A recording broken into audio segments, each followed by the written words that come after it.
Hello मेरे प्यारे बच्चों, कैसे हो आप बढ़िया तो मैं भी बढ़िया।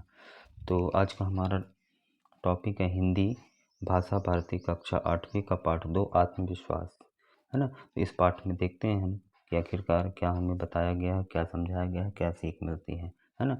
तो हम आत्मविश्वास का मतलब क्या होता है बच्चों? आत्मविश्वास का मतलब होता है आत्म मतलब खुद पर, स्वयं पर, विश्वास मतलब भरोसा, मतलब खुद पर भरोसा, सेल्फ कॉन्फिडेंस, है ना। तो हम इसके आगे आते हैं पाठ परिचय में। तो जीवन में बताया गया है कि जीवन में यदि हम किसी प्रकार की सफलता प्राप्त करना है तो हम खुद पर हमें क्या होना चाहिए? भरोसा होना चाहिए, खुद पर आत्मविश्वास होना चाहिए, है ना। ऐसा कोई भी व्यक्ति नहीं है कि उसके जीवन में किसी भी प्रकार की कठिनाई का सामना उसे ना करना पड़े।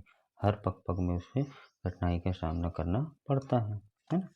तो इस जीवन संग्राम में वही व्यक्ति सफल होता है जिसने अपनी शक्ति को क्या कर लिया हो, अपने प्रयासों पर पहचान लिया हो, उस पर, अपनी शक्ति पर, अपने प्रयासों पर क्या हो, विश्वास हो, है ना। प्रस्तुत निबंध में जो निबंधकार हैं हमारे, जो निबंध प्रस्तुत की गई है, ये जो निबंधकार है इसमें क्या किया है इन्होंने? इतिहास के अनेक उदाहरण को देते हुए इसको सिद्ध किया है ना, प्रूव किया है कई सारे उदाहरण दे करके। तो देखते हैं इसमें कि क्या कहानी बताया गया है ना। तो बाली और सुग्रीव को सभी जानते हैं, है ना। तो बाली को ऐसा वरदान प्राप्त था कि उसके सामने कोई भी व्यक्ति आता था तो उसकी आधी ताकत खींचता था, ले लेता था और उसे पछाड़ देता था, है ना। उसमें पछाड़ देता था। और सुग्रीव ने राम से अपने भाई बाली के संबंध में यह बात कही थी।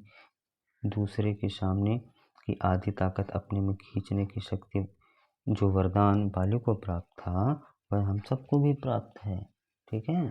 विडंबना यह है कि यह हम इसका उपयोग ही नहीं करते, ना इसको हम पहचानते हैं खुद। इसलिए हमेशा क्या होता है कि विरोधी को पीटते रहते हैं, है ना। विरोधी जो होता है हमें पीटता रहता है, विरोधी से हम पिटते रहते हैं और हम पीटने को अनिवार्य समझकर पिटते रहते हैं, ठीक है।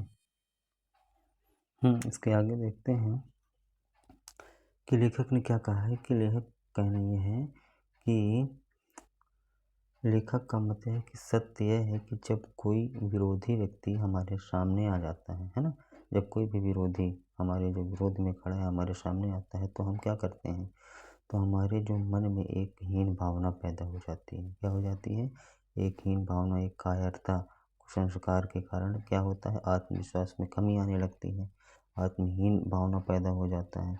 इस हीनता की भावना का कारण होता है क्या? हमारे अंदर भरोसे की कमी हो जाती है। हमें खुद पे ही भरोसा नहीं रहता कि हम इसको पछाड़ पाएंगे कि नहीं, हम इसे जीत पाएंगे कि नहीं। इससे हम क्या हो जाते हैं? कायर बनने लगते हैं। यह सब बुरे संस्कारों के कारण होता है ना। किसके कारण होता है? बुरे संस्कारों के कारण होता है। अपनी क्षमताओं पर विश्वास न होने से हम क्या होता है? अपने विरोधी को अपने आप से अधिक शक्तिशाली मान लेते हैं। हमको खुद पर ही भरोसा नहीं होता है कि नहीं, हम इसको पछाड़ देंगे, इसको इससे अधिक नंबर ले आएंगे या कई प्रकार से चीज़ें से, है ना, इससे हम आगे बढ़ जाएंगे। हमको खुद पर भरोसा नहीं रहता है और हम कमज़ोर खुद हो जाते हैं आत्मविश्वास की कमी के कारण, और उसको हम अधिक शक्तिशाली मान लेते हैं। सबसे बड़ी हमारी गलती ये होती है ना।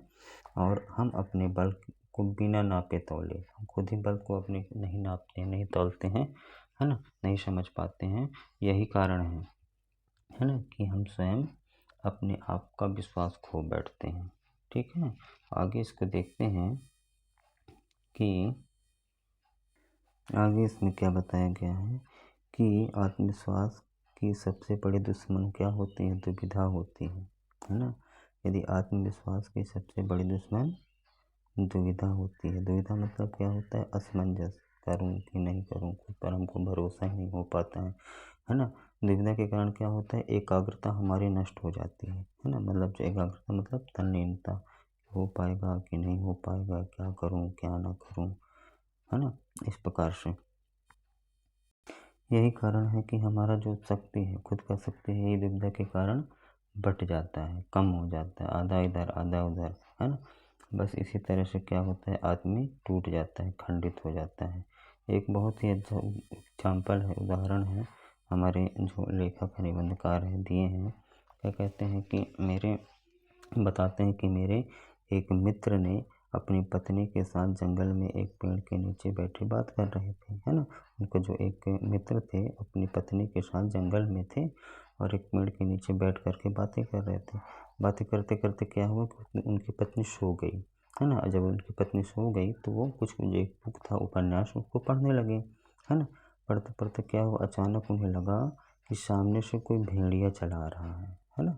उनके दोस्त को, लेखक के दोस्त को लगा कि सामने से कोई भेड़िया चला आ रहा है और उन्हीं की तरफ बढ़ा आ रहा था। भेड़िया खूंखार जानवर होता है, सभी जानते हैं जंगल का भेड़िया खूंखार जानवर होता ही है। ये सोचकर वो इतने घबरा गए कि पत्नी जो थी उनकी जो बगल में सो रही थी उनको छोड़ कर ही वह वहाँ से भाग खड़े हुए। भागते भागते क्या हुआ, भागते भागते कुछ दूर में भाग्य से उनको एक बंदूकधारी व्यक्ति मिला। जब बंदूकधारी व्यक्ति मिला तो उनके पैरों पे वो गिड़गिड़ाने लग गए, बोलने लग गए कि भैया बचाइए बचाइए, मेरी पत्नी वहाँ पे सोई हुई है और जो भेड़िया है उसे खा जाएगा। वो गिड़गिड़ाने लगे इस प्रकार से।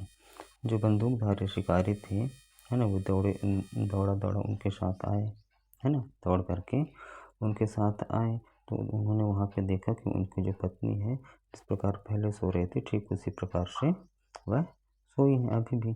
और जो भेड़िया है उनके पास में रखे टोकरी में क्या था, मुंह डालकर पूड़ियाँ खा रहा था, है ना।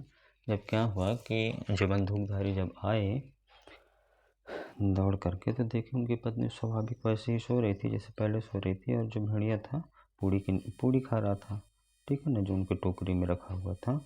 और फिर वो बोलते हैं कि कहाँ है भेड़िया, कहाँ है, बताओ भाई कहाँ है। बंदूक को इशारा करते हुए, बंदूक साधते हुए, है ना, ऐसे बोलते हैं।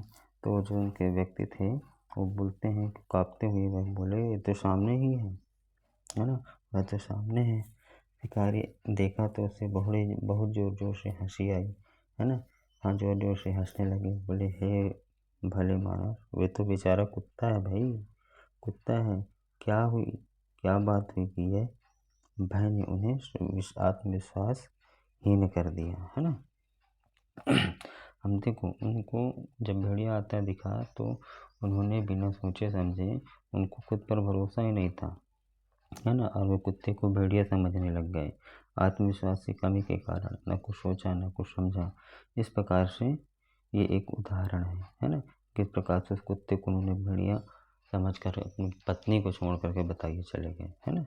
तो ये किस कारण है, केवल और केवल आत्मविश्वास की कमी के कारण, है ना।